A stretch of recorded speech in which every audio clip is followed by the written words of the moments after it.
verdade que as nossas práticas devem ser, as nossas práticas espirituais devem ser para a glória de Deus. Neste momento, então, nós vamos passar para a mensagem desta noite, que encontra-se no Evangelho segundo Mateus, no capítulo 6, dos versos 16 a 18. Nós estamos numa série de sermões, no Sermão do Monte, intitulada como os princípios e valores do reino dos céus, porque é isso que o Senhor Jesus Cristo traz neste que ficou conhecido como o Sermão do Monte. Como os discípulos de Cristo, como os filhos de Deus devem viver neste mundo. Quais são os princípios e valores que eles devem carregar e refletir.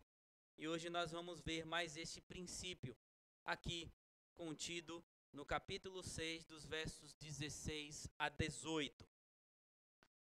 Acompanhe atentamente a leitura da palavra do Senhor. Diz assim: quando vocês jejuarem, não fiquem com uma aparência triste, como os hipócritas, porque desfiguram o rosto a fim de parecer aos outros que estão jejuando. Em verdade lhes digo que eles já receberam a sua recompensa. Mas você, quando jejuar, unja a cabeça e lave o rosto, a fim de não parecer aos outros que você está jejuando, e sim ao seu Pai em secreto. E o seu Pai, que vê em secreto, lhe dará a recompensa.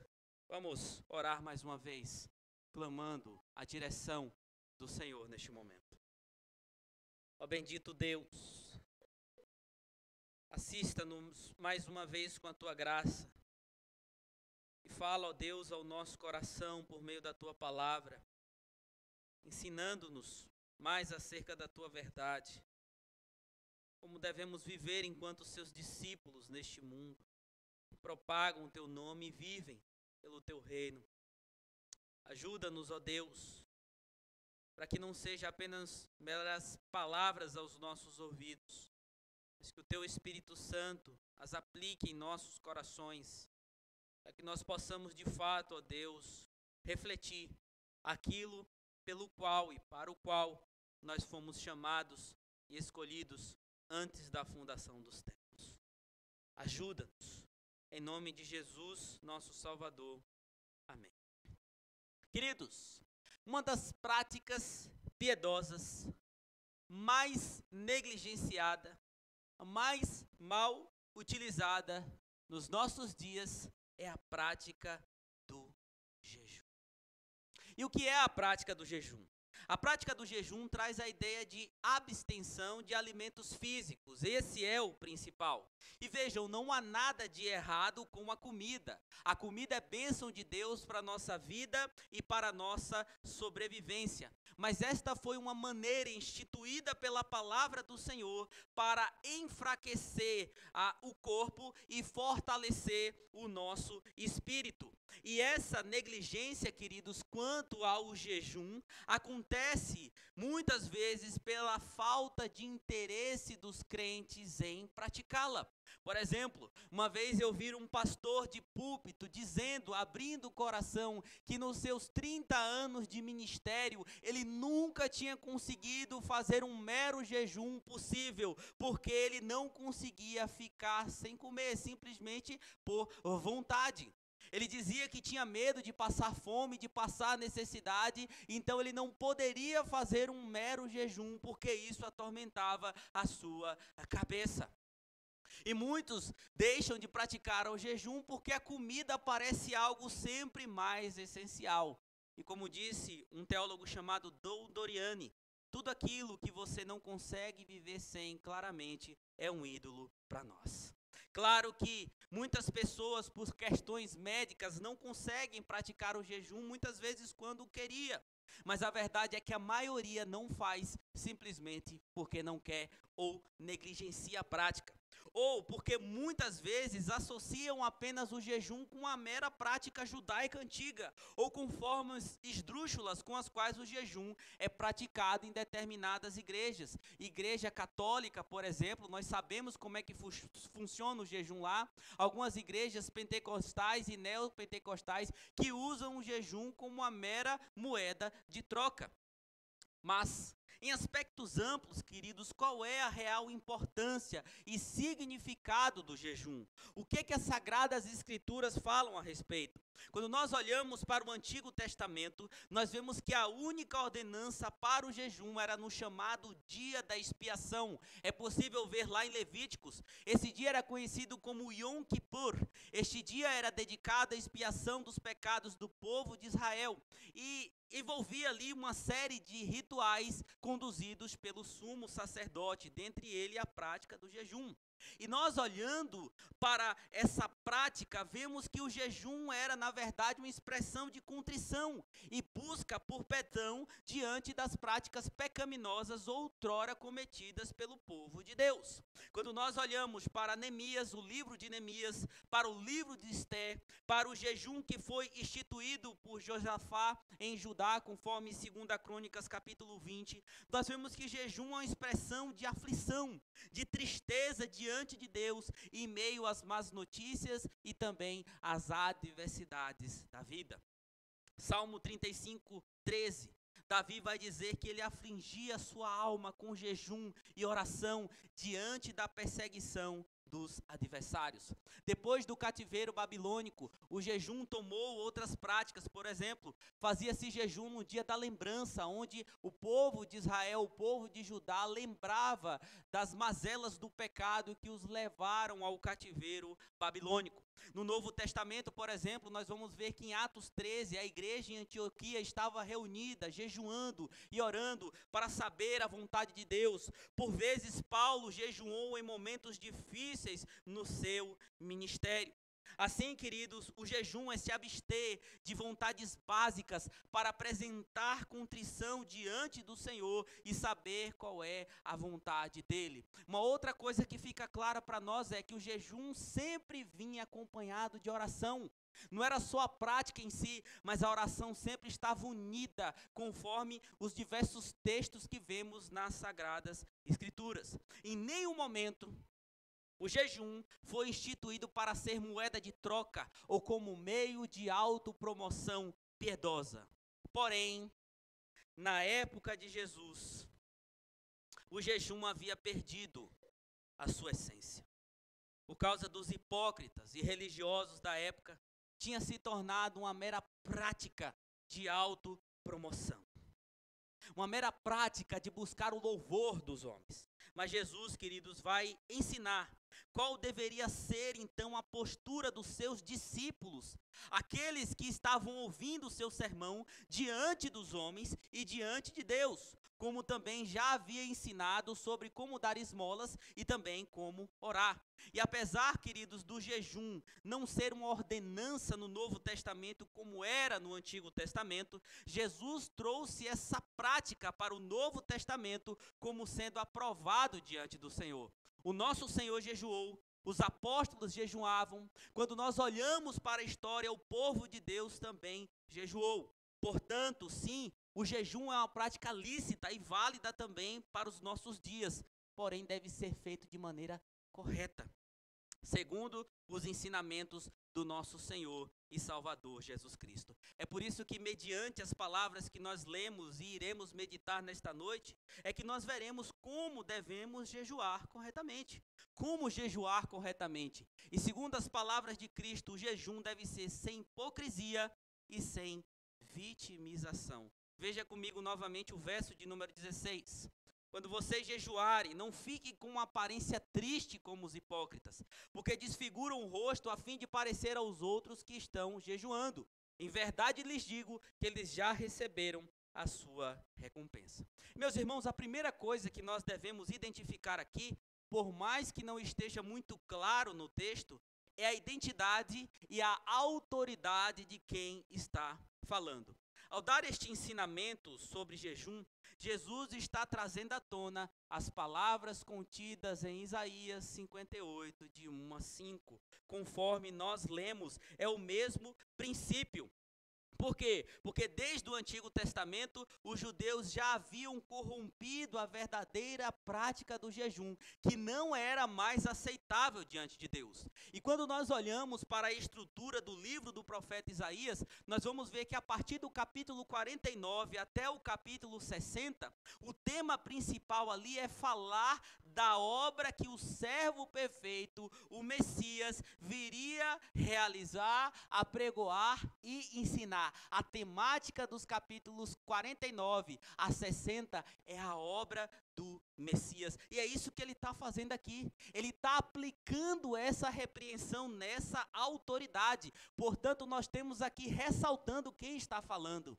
É aquele que foi prometido, é o Messias, é aquele que tinha a autoridade de combater a hipocrisia do seu próprio povo. Jesus então começa aqui o último dos 3 exemplos da verdadeira piedade, em contraste com a postura vazia dos escribas e fariseus, ensinando como deveria ser feito, assim como fez no verso 2 e 5 do capítulo 6. Ele vai dizer: não se torne como os hipócritas. O termo hipócrita já foi explicado também para os irmãos, vem do grego hipócritas, que originalmente significa ator, ou aquele que interpreta. Com o tempo, esse significado evoluiu para descrever pessoas que fingiam virtudes, crenças e qualidades, quando na verdade não tinham. E Jesus então vai dizer: não seja como os hipócritas contristados. Contristado, irmão, não significa apenas estar profundamente entristecido ou aflito, mas demonstrar tal tristeza através do semblante. É querer externalizar por meio da face, por meio do semblante, uma possível tristeza ou contrição ou qualquer outro tipo de sentimento ruim que está em primeiro lugar no coração. E essa demonstração de contrição aqui, feita pelos religiosos, pelos fariseus da época, era de grande hipocrisia. Era simplesmente uma máscara, era simplesmente uma prática religiosa vazia, que tinha como fim não a glória de Deus. Eles tinham a preocupação de demonstrar publicamente que estavam jejuando seriamente, quando não era, na verdade, ao contrário, porque nem jejum alguns faziam. Alguns tinham ali a cara triste, um ar de profundo sofrimento, não se lavavam, não penteavam o cabelo e até jogavam cinza sobre a cabeça e ia para as praças. Querer aparecer, mostrar que estavam jejuando.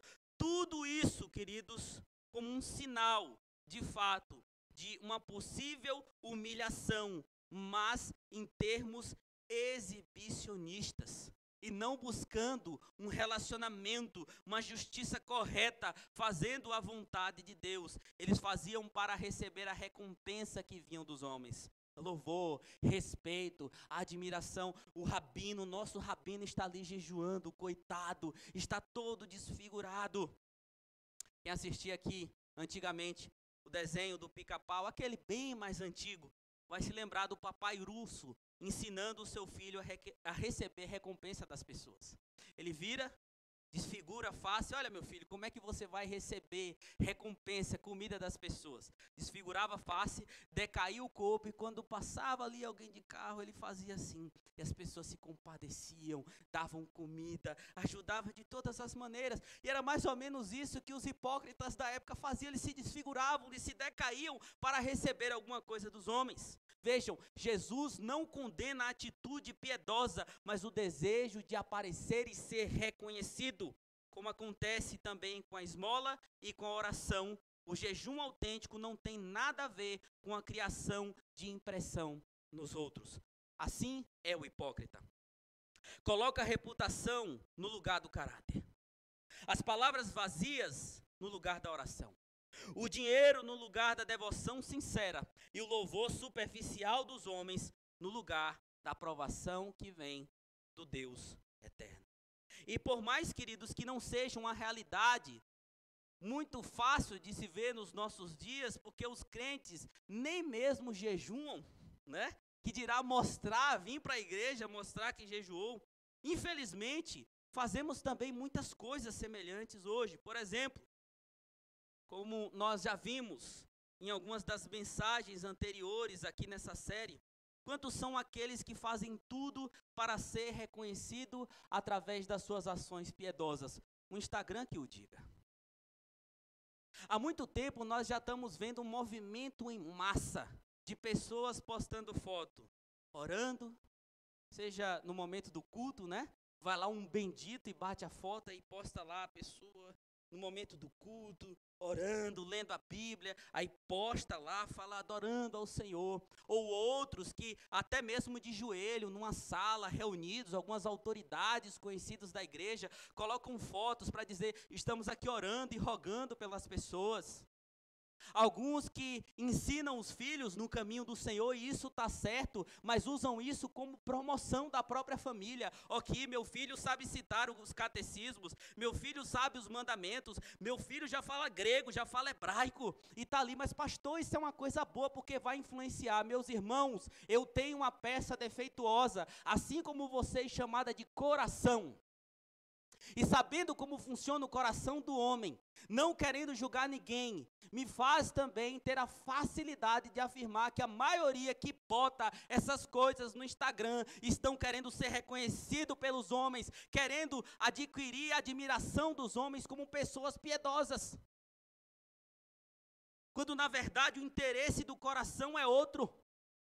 Há poucos dias teve uma aberração feita no meio gospel, chamado de troféu gerando salvação, uma aberração. E o que significava este evento? Pastores, pastoras, bispos, apóstolos, paipóstolos, cantores, influencers, humoristas, se reuniram ali para serem presenteados, exaltados, porque foram personalidades que desenvolveram bem o seu papel durante o ano. Então, quem foi o melhor pastor? Quem foi a melhor pastora? Quem foi o melhor influencer? Quem foi o melhor cantor? A Bíblia diz que aquele que segue fielmente a Cristo Jesus será perseguido, será cuspido, será morto, não será deixado em paz.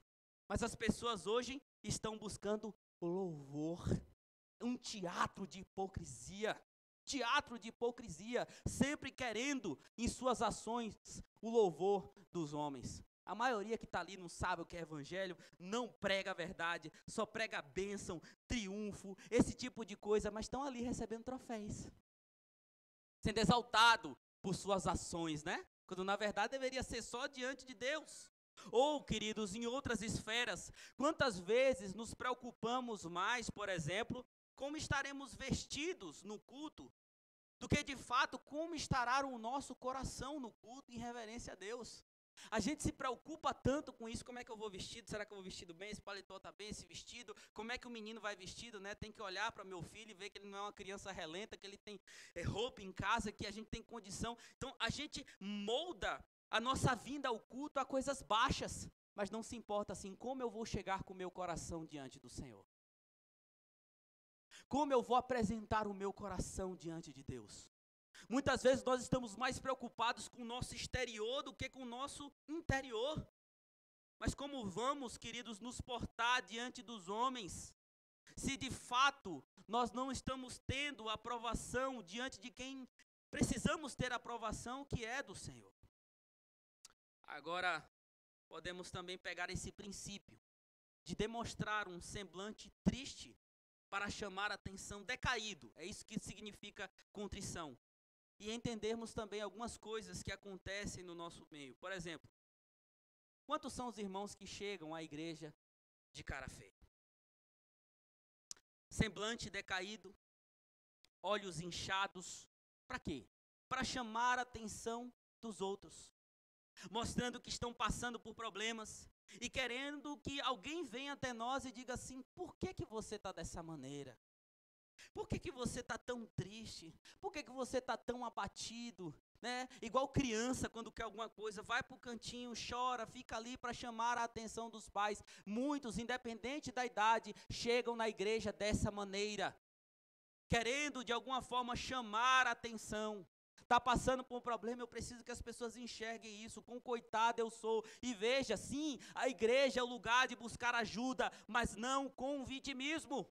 o que na maioria das vezes queremos ressaltar. Mantenha a tua postura, venha normalmente, e se você tem algum problema, não fique querendo demonstrar às pessoas para atrair alguma espécie de misericórdia, simplesmente do seu irmão, ou de preocupação do teu irmão para você ser notado. Chama o pastor, chama o presbítero, chama o irmão e abre o coração, mas venha com a tua cara limpa, venha preparado para cultuar o Senhor, mesmo em meio à dificuldade.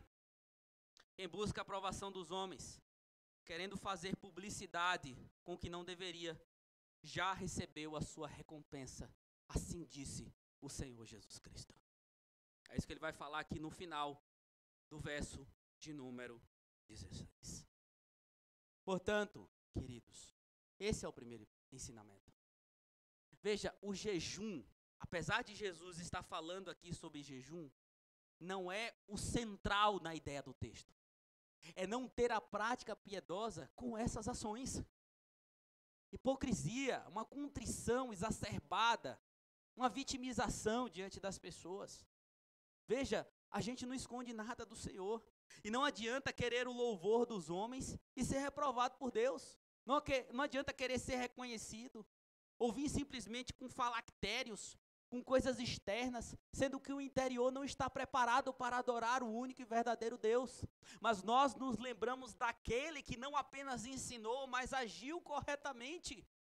Muitos esperavam, queridos, um Messias que viria em glória humana, montado num cavalo real, com exército, para poder libertar o povo judeu dos romanos. E o que é que eles receberam? Um homem de Nazaré, vestido simples, que não tinha nem onde repousar a cabeça, alvo de grande conturbação na época, porque dizia que era o Filho de Deus.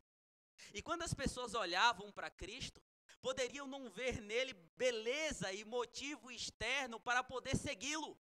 Mas aqui estava de fato quem fez a vontade de Deus e buscou o tempo todo a glória de Deus Pai. Ele disse isso várias vezes. A minha vinda aqui foi para a glória de Deus Pai. O Filho revela o Pai, o Filho glorifica o Pai. Jesus não estava preocupado com o exterior, mas com o interior e principalmente dos seus. Portanto, essa deve ser a nossa atitude, meus irmãos. Nada de práticas piedosas, hipócritas, regada de vitimização. Mas uma outra coisa que o texto nos ensina, como jejuar corretamente, buscando acima de tudo a aprovação de Deus Pai. Veja que no verso 16, Jesus diz, quando jejuardes. Agora, no verso 17, ele diz, estando vós jejuando. Na tua Bíblia, principalmente na NAA, está quando jejuar. Mas quando nós olhamos aqui para a expressão no texto grego, tem ideia de um estado contínuo. E Jesus com isso está ressaltando e validando a prática do jejum, não como uma ordem, mas como uma prática importante para nos alimentar espiritualmente. Então Jesus pressupõe que os seus servos estariam sim jejuando a todo tempo. Quando nós olhamos para Mateus 9,15, fica claro ali que os discípulos de Jesus iriam jejuar, precisariam jejuar em sua ausência. Neste episódio, os discípulos de João Batista perguntaram a Jesus por que nós e os fariseus jejuamos muitas vezes, mas os seus discípulos não jejuam. Tanto os discípulos de João quanto os fariseus, eles tinham o costume de jejuar pelo menos 2 vezes na semana. Então Jesus afirma, ele usa a ilustração de um noivo com a sua noiva numa festa de casamento. E ele vai dizer porque ele estava presente naquela festa de casamento, naquelas bodas ali, não havia necessidade do seu povo ficar em contrição, em jejuar. Era um momento onde eles estavam com o seu Senhor. Mas ele diz que quando partisse, se ausentasse, os seus discípulos então teriam essa prática. Então jejum é algo importante para a vida do crente. Então, agora, Jesus vai mostrar como os discípulos deveriam se portar quando estivesse jejuando naquela época. Ele vai dizer o seguinte: vocês quando jejuar, unge a cabeça e lave o rosto. A ideia de ungir a cabeça não era a unção como no Antigo Testamento dos reis. Estava ali um sacerdote com um chifre e azeite dentro, então a pessoa se ajoelhava e fazia aquele momento de unção. Não é isso. Existia uma prática na época onde se ungia lavando o cabelo, lavando a cabeça, assim então se comportando e usando um óleo para colocar o cabelo no seu devido lugar, o rosto no seu devido lugar. Então é por isso que ele fala a ideia de ungir, também de lavar o rosto, ou seja, de ter um ritual higiênico comum e parecer um ser humano que está vivendo normalmente. Vocês estão jejuando, não precisa mostrar nada. Não precisa jogar cinza na cara. Não precisa mostrar um semblante decaído. Simplesmente fique normal. E o ensinamento é claro, a fim de não parecer aos outros que vocês estão jejuando. É para não aparecer. É para não buscar o louvor dos homens. É para não querer ser reconhecido, exaltado.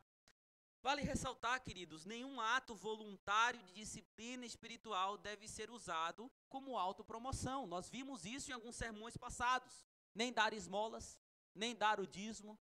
No nosso culto, por exemplo, a gente não tem essa prática, é uma prática de culto. Nós entendemos que todos sabem da sua responsabilidade, mas existem algumas igrejas que muitas vezes colocam no momento de culto. E ali também existe vaidade, às vezes a pessoa quer botar um envelope um pouco mais grosso, para todo mundo ver, ou quer esperar todo mundo ir de uma vez para ele ir lá sozinho. Eu já vi isso várias vezes em igreja. Ou quando dá uma esmola, ou quando ajuda, dá uma oferta para a igreja, sai tocando trombeta, conversando com um, conversando com o outro. Não, nada disso, faça em secreto. Também a questão da oração, como nós vimos no sermão passado. Não é que você não possa fazer uma oração pública, mas a questão é a intenção do coração. E para quê? Do contrário, qualquer valor que o ato possa ter será invalidado. Como deve ser feito? Tudo deve ser feito em secreto. É isso que Jesus vai falar no verso de número 18. Não se trata de se esconder num lugar para ter práticas piedosas. Não, eu vou me intocar dentro de casa ou num quarto que eu mandei fazer para jejuar. Simplesmente isso, não. Mas fazer tudo com intuito íntimo, no coração. Sabendo que quem tem que ver aquilo é o próprio Deus. Quem tem que ser honrado é Deus. Quem tem que ser agradado é Deus. O que deve demonstrar peso, de abatimento e de tristeza não é o nosso semblante, mas o nosso coração. O alvo maior das ações piedosas é glorificar a Deus e termos comunhão com Ele. Como disse Matthew Henry, um puritano que eu gosto muito, ele disse que as pessoas que estão sobre a graça nunca cobiçam mais do que a Deus, ainda que queiram sempre mais de Deus. O alvo da nossa cobiça em nossas ações deve ser Deus, a sua glória e mais dele. Faça em secreto e o Pai que vem em secreto te recompensará. Jesus aqui está repetindo a mesma fórmula do verso 4 e do verso de número 6. E queridos, é importante isso aqui porque existe uma verdade teológica que vem desde o Antigo Testamento, que Deus sempre está com a sua face e os olhos voltados para o seu povo. No primeiro mandamento, não terás outros deuses diante de mim. Há um termo hebraico ali que é o lifnei, que significa não terás outros deuses diante da minha face. A ideia é que a face do Senhor sempre está voltada para o seu povo. E quando nós olhamos para o Antigo Testamento, essa verdade é muito clara. Os olhos do Senhor estão voltados para o seu povo. E é diante dos olhos do Senhor, para a glória dele, que as nossas ações devem estar em vigor. Jesus também não está falando aqui de toma lá da cá. Não há méritos diante de Deus, precisamos falar isso claramente. Não é assim, o Pai que vem em secreto vai te recompensar. O que é a recompensa para muitos hoje? Não, eu vou fazer em secreto, sabe por quê? Porque aí, o dinheiro vem. Eu vou fazer em secreto porque aquele carro que eu quero, estou querendo tocar, ele vai vir. Porque a minha vida profissional, a minha vida material, os meus sonhos, a minha família, eu vou ser recompensado. Então eu vou fazer ali no secreto, porque já que é para receber no secreto, então eu vou fazer dessa maneira. Queridos, não é isso. O que é essa recompensa que Jesus está falando aqui? E a gente pode afirmar, olhando para o todo das Escrituras, é simplesmente ter a aprovação do próprio Deus. É mostrar diante de Deus que para aquilo ao qual nós fomos chamados, aquilo pelo qual nós fomos trazidos por Deus, para uma nova vida, está de fato funcionando como deveria. O que Deus vai nos dar mais? Todas as coisas que Ele tem preparado para nós já foi pré-determinado antes da fundação dos tempos. Mas a nossa maior riqueza nós já temos. E se a gente entender isso, a gente não vai querer mais nada vindo do Senhor nesses termos que muitas vezes nós queremos, passageiros, materialistas. O maior tesouro que nós temos é a salvação em Cristo Jesus. O corpo vai perecer, os bens materiais vão passar, mas a nossa vida eterna ninguém arranca. Foi conquistada com sangue precioso. Então não tem mais recompensa, como muitos dizem. A recompensa é saber que somos aprovados diante de Deus, que estamos fazendo para com Ele, que existe intimidade, que existe vida, que os filhos estão sabendo se dirigir para o seu Pai. Essa é a recompensa. Portanto, queridos, antes de nós encerrarmos, algumas lições claras. Jejum é uma prática proveitosa para a nossa vida espiritual, para trazer quebrantamento, pesar diante de Deus, junto com a oração, porque eles sempre estão associados nas Escrituras. A gente já ganha com essa prática que muitas vezes deixamos de fazer, e assim nós mantemos a nossa comunhão com o nosso Deus. Outra coisa, não é simplesmente ficar sem comer. Qual era o problema visto na época em que Deus dá a palavra a Isaías? Para eles, o jejum era motivo de vaidade, era motivo de briga, de dissensão, de discussão, mas para eles jejum também era só ficar sem comer durante o dia. E não é isso, não é ficar sem comer, não é simplesmente deixar de comer, e muitos aproveitam, para buscar a bênção do emagrecimento. Olha só, vamos unir o útil ao agradável. Tem a ideia do jejum intermitente aqui? Então vou fazer esse jejum para emagrecer, mas ao mesmo tempo eu vou fazer como se fosse para Deus, então vou unir o útil ao agradável. Não, não é isso que essa prática traz de verdade para nós.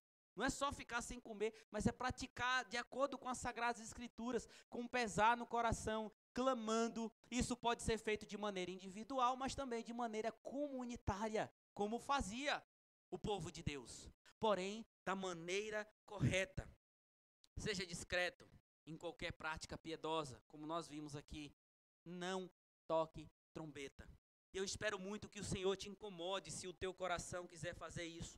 Mas busque no Senhor não fazer esse tipo de atitude. E em meio a qualquer prática piedosa, querido, que você tiver na tua vida, busque a glória de Deus, mas mudança de vida. O que adianta você viver em oração, mas não mudar de vida, não buscar mudança de vida?